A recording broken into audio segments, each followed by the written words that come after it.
dit is 9 jaar terug, dis die 4 uur, nou nooit vergeet, ek sit in 'n badkamer, en die stem van die Here kom tot by my, hy môre, dit is net so na 9,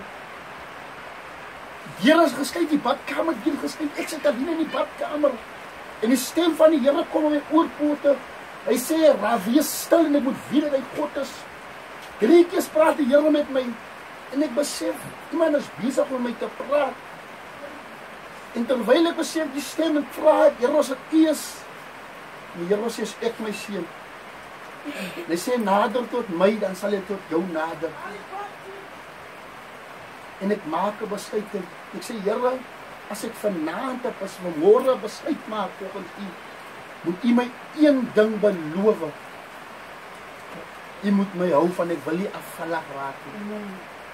Dit was my vrees gewees, dit was my bang, ek was vrees gewees, as ek na die Here toe kom, dan gaan mense my begin dophou, hulle gaan wag vir my val, en die Here sê vir my, my seun, ek gaan jou hou, as jy wil gehou is.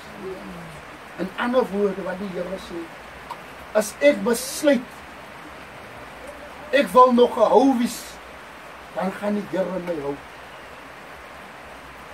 'n Mens is nooit te jonk om na die Here toe te kom nie. Weet jy, na die Here toe kom, toe val my vriende van my weg, soos 'n boom wat sy blare afval. Dit is die eerste ding wat gebeur met 'n mens. Jou vriende eers gewys het, is jy nie jou vriende nie. Amen.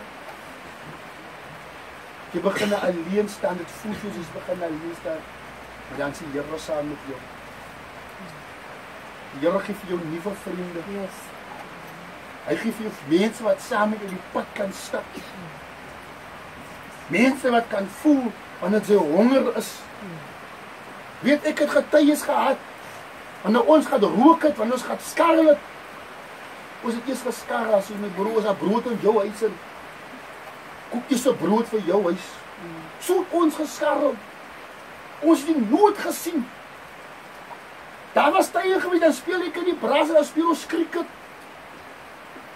en ek het die grand brasse van die grand brasse gehad, dan sê die man, as een skoolvakansie die man, ek broer, ek gaan nou vir my lekker chops maak en lekker breakfast maak. Ek sê, nou, ek gaan ook nou vir my, maar ek weet, in my broodbed is daar niks. As ek by my brood kom, as ek as 'n harde stukkie brood, wat nou al 'n paar weke daar lê.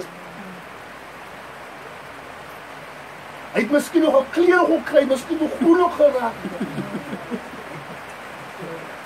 Ek weet, wat is dit om stukkende skoene te dra?